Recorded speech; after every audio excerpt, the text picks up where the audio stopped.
করে যেইজন সেইজন সে হচ্ছে ঈশ্বর। এই জিনিসটা যদি আমরা একটু রপ্ত করতে পারি তাহলে আমাদের মধ্যে ভেদাভেদ থাকবে না, শান্তি আসবে, কোনো ভেদাভেদ থাকবে না। জীব যত্র জীবন তত্র জীবন, যেখানে জীব সেখানে জীবকে তুমি শিব কেন পূজা করতে হবে, তাইলেই তোমার ধর্ম। কারণ ধর্ম তো তোমাকে শুধু আশ্রমে ঠাকুরকে পূজা করে তুমি, তোমার মানবতা সেবা, দরিদ্র নারায়ণ সেবা, প্রত্যেক জীবের ভিতরে ঈশ্বর। সেই ঈশ্বর তুমি জীবকে যদি সেবা করতে পারো, ভালোবাসতে পারো, তাই এই পরমহংসদেবের আদর্শ, আমাদের বিবেকানন্দ আদর্শ বাস্তব। নতুবা আমাদের শুধু মুখে বললাম কিন্তু কাজে আরো যদি ঘৃণা করলাম, ভালোবাসলাম না,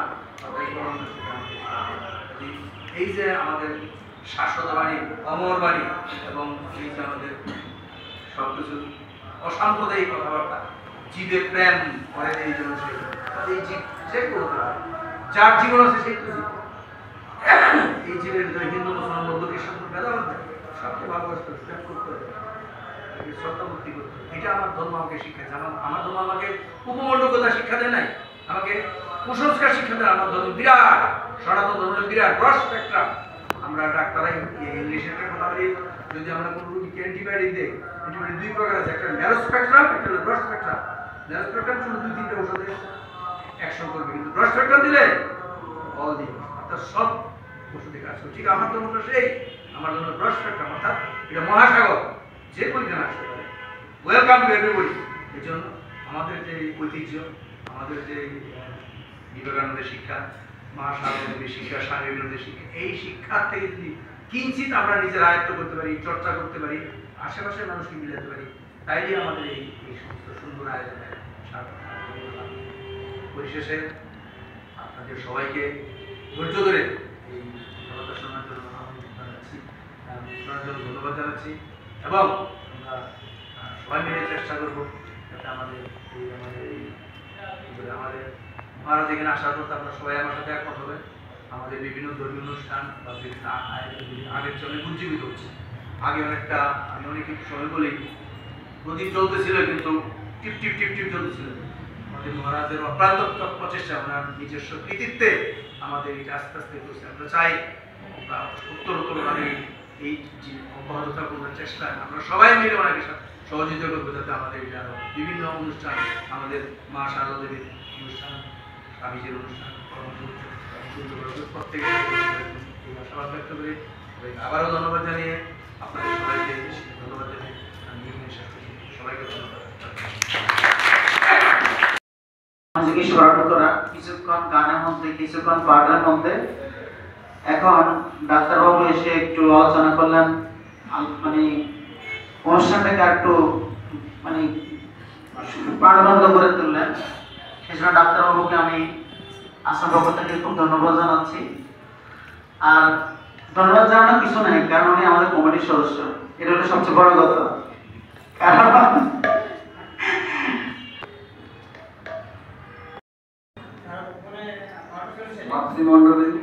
মাতৃমণ্ডলী দূর দূরান্ত থেকে আগত ভক্তবৃন্দ এবং উপস্থিত আমাদের এই ছাত্রাবাসের শিক্ষার্থীবৃন্দ সহ আশ্রম কমিটির যারা আসেন, সহায়তা করেন, সবাই প্রতি আমরা আন্তরিক শুভেচ্ছা অভিনন্দন জানিয়ে আজকে ঠাকুরের 105 জন্মতিথি আমরা পালন করতে যাচ্ছি। আমার বক্তব্য দেওয়ার মতো কিছু নেই, আমাদের ডাক্তারবাবু ভীষণভাবে বুঝিয়ে দিয়েছে। আমি কথা বলবো, স্বামীজি বলতেন যে ওঠো, জাগো এবং সাহসের সাথে সেটা মোকাবিলা করো। এটা আমাদের সবাই স্মরণ করতে হবে। স্বামীজি কিন্তু পরমহংসদেবকে বিভিন্ন কাজে পরীক্ষা করেন। ওনাকে ভগবান শ্রীরামকৃষ্ণ মা কালী প্রসাদ দেখছেন, দেখার পরেই তারপরে ওনাকে চেতনা নেন। মা এবং আমাদের পরমহংসদেব ওতপ্রোতভাবে জড়িত, উভয়ের থেকে উভয়ের সান্নিধ্য পেয়েছেন। এবং উনি চিকাগো যাওয়ার পথে, চিকাগো চিকাগোর প্রত্যেকটা বই আছে, আমার মনে হয় অনেকে পড়েছেন, আর যারা পড়েন তারা পড়বেন। আসলে কিন্তু বিবেকানন্দজিকে পাঠাচ্ছেন ভগবান শ্রী রামকৃষ্ণ মা সারদা দেবী, উনি তাদের পরবর্তী নিয়েই গেছেন। আমি একটা কথা বলবো, আমার মনে হয় অনেকে থাকতে পারেন যে আমরা এটা করছি, তা না।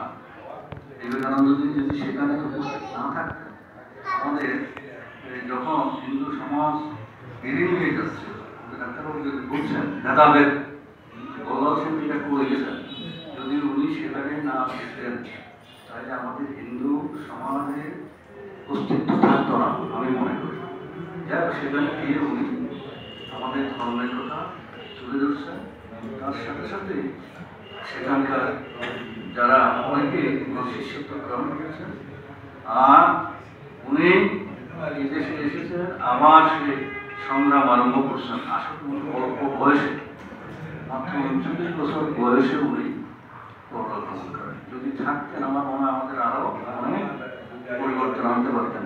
ভারতবর্ষে যে নিপীড়িত, নির্যাতিত, দারিদ্রতার বিরুদ্ধে উনি সংগ্রাম করেছেন, উনি নিজে না খেয়ে তারপরে পদচারণা করে, এখনকার দিনের মতো এত যানবাহন ছিল, উনি হেঁটে হেঁটে হেঁটে হেঁটে বিভিন্ন জায়গায় গিয়ে ওদের এবং আমার মনে হয় 5টি মহাদেশে, বড় বড় 5টা মহাদেশে 50টা দেশে আমাদের এই ভাবধারা, আমাদের শ্রী শ্রী রামকৃষ্ণ পরমহংসদেবের আশ্রম প্রতিষ্ঠা হয়েছে। উনি করছেন না, ওনার অনুপ্রেরণা, উনি সেখানে গেছেন, পরবর্তীতে অন্যরা গেছেন। তাহলে আমাদের উৎসবে, আমাদের ঠাকুরের উৎসবেই আমরা সেখানে মায়ের উৎসব এইভাবে আমরা করতে পারি। আমি আর বক্তব্য রাখবো না যে আপনারা বই পড়বেন, বাচ্চাদেরকে বই পড়াবেন, ধর্মীয় বই, তাহলে তাদের মধ্যে অনুপ্রেরণা আসবে। অনুপ্রেরণা না আসলে তো আমরা ধর্মীয়ভাবে পিছিয়ে যাবো। সুতরাং আমরা এটাই করবো, বইগুলি করবো না শুরু করতে অসুবিধা। আমি তো বিভিন্ন জিনিস, বিভিন্ন স্কুলের বই, বিভিন্ন ধর্মের বিভিন্ন মতামত অসুবিধা নেই, আমরা শিখবো। এবং যেটা আমি চুম্বক গ্রহণ করবো সেটা আমার কাছে, সেখান থেকেও আমি কিছু গ্রহণ করতে পারি। একবার তো তারা খারাপ হয়েছে তা না। সুতরাং আমরা এইভাবে যার থেকে দীক্ষা প্রাপ্ত হব, আমরা চেষ্টা করবো আমাদের ঠাকুরের প্রতি শ্রদ্ধা রেখে, সম্মান রেখে, মর্যাদা রেখে আমরা এই আমরা আরেকটু উন্নত করার জন্য আমাদের যাতে রাষ্ট্রমুখী হয়, এই বলে আজকে যারা আসছেন কষ্ট করে সবাইকে প্রণাম, নমস্কার জানিয়ে আমার বক্তব্য এখানে শেষ করছি। সবাইকে ধন্যবাদ।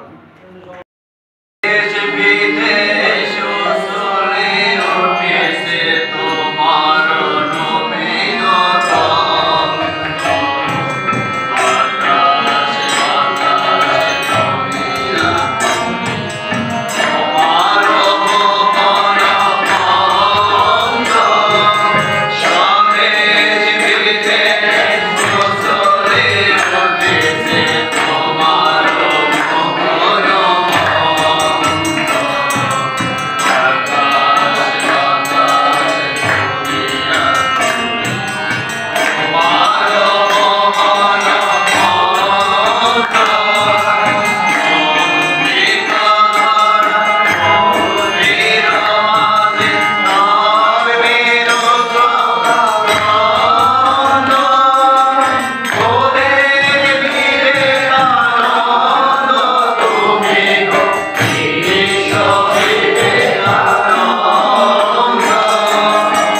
রাম কৃষ্ণে স্থিতায়া সর্ববিদ্যা স্বরূপাঙ্গম সর্বলঙ্ঘনমহম ওম নমঃ শ্রী জ্যোতিরায় বিবেকানন্দ সুরয়ে সৎসে শুক্ল স্বরূপায় স্বামী তাপহারিণে ওম গুরু ব্রহ্মা গুরু বিষ্ণু গুরুদেব মহেশ্বর গুরুদেব পরম ব্রহ্ম তস্मै শ্রী গুরুবে